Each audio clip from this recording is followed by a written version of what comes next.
దీనివల్ల భూ సమస్య శాశ్వతంగా పరిష్కారం అవుతుంది. టెక్నాలజీ ఉంటుంది. సులభతరంగా మీరు ట్రాన్స్ఫర్లు చేసుకోవచ్చు. ప్రభుత్వానికి కూడా వెసులుబాటు వస్తుంది. లిటిగేషన్ తగ్గుతుంది.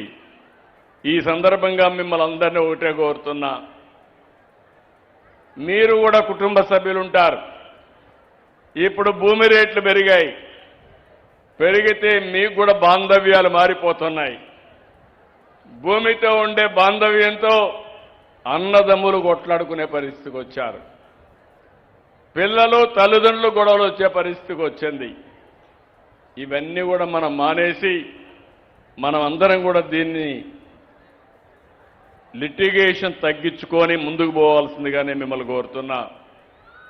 ఈరోజు నేను ఈ పక్క ఈ పనులు చేస్తూనే ఈరోజు దారిలో వస్తా ఉంటే పిల్లలు కూడా జెండా పట్టుకొని నాకు స్వాగతం పలికినప్పుడు అనిపించింది, తల్లికి వందనం సూపర్ హిట్ అయిందని మీ అందరికీ తెలియజేస్తున్నాను. నేను ఆ రోజు పవన్ కళ్యాణ్ గారు ఒక మాట చెప్పాం, సంక్షేమ కార్యక్రమాలు ఇస్తాం, సూపర్ 6 అమలు చేస్తాం, అభివృద్ధి చేస్తాం, సుపరిపాలన ఇస్తాం, రాష్ట్రాన్ని పునర్నిర్మాణం చేస్తామని చెప్పి చేసి చూపించిన ప్రభుత్వం ఎన్డీఏ ప్రభుత్వం. అన్నిటికీ క్యాలెండర్ పెట్టుకున్నాం. చాలా సమస్యలు నేను 4వసారి ముఖ్యమంత్రి, కొత్త ఏం కాదు. 3 సార్లు కంటే స్పీడ్ పెంచాను, టెక్నాలజీ కూడా పెంచాను. ఒకప్పుడు ఐటీనే ఉండేది, ఇప్పుడు ఏఐ కూడా వచ్చింది. ప్రతి ఒక్కరికి ఫోన్లు కూడా వచ్చేస్తూ ఉంటాయి. నేను ఒక పని అవ్వగానే పింఛన్ తీసుకోగానే ఆ రోజే మళ్ళా మీకు ఫోన్ కూడా వస్తుంది. ఇప్పుడు మీకు పట్టాదార పాసు పుస్తకం ఇవ్వగానే మళ్ళా నా ఫోన్ వస్తుంది. దేనికోసం?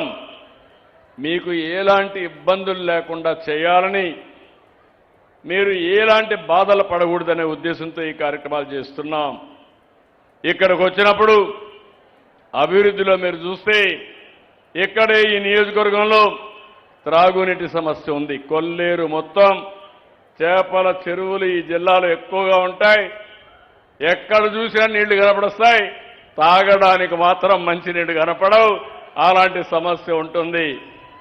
అందుకనే ఈరోజు చేపల చెరువులు ఉన్నాయి కాబట్టి మీకు నీళ్లు ఇవ్వడానికి 36 కోట్ల రూపాయలు ఒక్క కైకలూరికి శాంక్షన్ చేశాం. వీలైనంత తొందరలో ప్రతి ఆడబిడ్డ కొళ్ళాయి ద్వారా, ట్యాప్ ద్వారా నీళ్లు తిప్పుకునే పరిస్థితి రావాలి.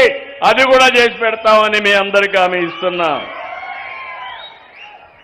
ఈ జిల్లాలో 2వ సమస్య రోడ్ల సమస్య. ఎన్నిసార్లు వేసినా రోడ్లు వర్షాలు పడతానే నల్లరేగడి నీళ్లు కాబట్టి ఎప్పటికప్పుడు రిపేర్లు వస్తూనే ఉంటాయి. ఆలోచిస్తున్నా, దీనికి కూడా ఒకప్పుడు మీరు చూస్తే ఎక్కడ చూసినా గుంతలు పడిన రోడ్లు. అడిగితే సమాధానం అడిగితే ఏమయ్యా గుంతలేసి పడ్డాయంటే నేనేం చేస్తాను, సమీక్ష ఇస్తున్నాం కదా, బటన్ నొక్కాం కాబట్టి గోతులో పడమని చెప్పేవాళ్ళు. నేను ఆ మాట చెప్పడం లేదు. సూపర్ 6 ఇచ్చాం. గుంతలు లేని రోడ్లు, సుజావుగా మీరు ప్రయాణం చేసే రోడ్లు ఇప్పించే బాధ్యత మాది. అందుకే రోడ్ల మీద ఈస్ట్ గోదావరి, వెస్ట్ గోదావరి మీ ప్రాంతంలో ఎక్కువ ఆలోచిస్తున్న, కృష్ణా కూడా కొంత ప్రాంతం, వీలైతే సిమెంట్ రోడ్లు పోతే ఎట్లుంటుందని ఒక ఆలోచన ఉంది. అయితే నా ఆలోచనకు కూడా ఖజానా కూడా సహకరించాలి. నేను అందుకే ఎప్పటికప్పుడు అభివృద్ధి చేయాలి, సంపద సృష్టించాలి, ఆదాయాన్ని పెంచాలి, పెంచిన ఆదాయం మీకు ఖర్చు పెట్టాలనేది ఎన్డీఏ సిద్ధాంతం. లేకపోతే ఇది సస్టైన్ కూడా కాదు. ఏదేమైనా మీరే చూస్తున్నారు, ఇప్పటికీ గడ్డు పరిస్థితులు అధిగమిస్తూ అంచెలంచెలుగా ముందుకు పోయే పరిస్థితికి వచ్చాం. ఇక్కడ మీరు చూశారు, నేను 14, 19 నేను ఎప్పుడూ మాట్లాడేది ఎక్కువ మాట్లాడేవాడిని. ఈరోజు చెప్పడం కాదు, ఆ రోజు చెప్పాను. ప్రపంచం మొత్తం ఆహారపు అలవాట్లు మారుతున్నాయి, భవిష్యత్ అంతా అక్వా రంగానిదే అని ఆ రోజు చెప్పి చూపించాం. 1924 విధ్వంస పాలనలో కుదేలు అయిపోయింది. మళ్ళీ ప్రాబ్లమ్స్ వచ్చాయి. అమెరికా యుద్ధం, ట్రంప్ విధానాలు మన మీద మళ్ళా పిడుగుపడే పరిస్థితికి వచ్చింది. కానీ ఈరోజు నేను ఇవన్నీ ఆలోచించిన తర్వాత ఏ విధంగానైనా సరే అక్వా రంగాన్ని ఆదుకోవాలి, రైతాంగాన్ని ఆదుకోవాలని ₹1.50 కరెంట్ ఇస్తారనే మాట నిలబెట్టుకున్నాం.